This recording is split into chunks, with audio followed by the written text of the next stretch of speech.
হঠাৎ একদিন পুলিশ আসবে এবং আপনাকে ধরে নিয়ে লকআপে পুরিয়ে দেবে। আপনি ভাবছেন কেন, আমি তো কোনো ক্রাইম করিনি, কিন্তু আপনি কোনো ক্রাইম না করেও হয়তো অনেক বড় ক্রিমিনাল।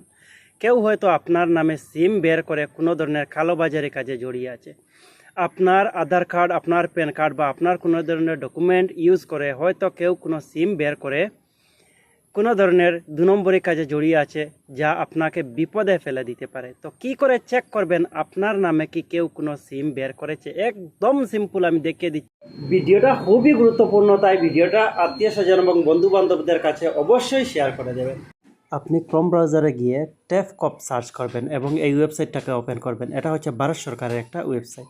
এই ওয়েবসাইটে এসে আপনি আপনার মোবাইল নাম্বার বসাবেন এবং ক্যাপচা কোড বসিয়ে ভ্যালিডেট করবেন ক্যাপচা। তারপর ওটিপি আসবে, আপনি ওটিপি বসিয়ে দেবেন এবং লগ ইন বাটনে ক্লিক করবেন। যখনই আপনি লগ ইন করে ফেলবেন এরকম একটা ইন্টারফেস দেখতে পাবেন। এখানে দেখাচ্ছে আমার নামে 2টো সিম রয়েছে, একটা নাম্বারের শেষে 824 এবং একটা নাম্বারের শেষে 930।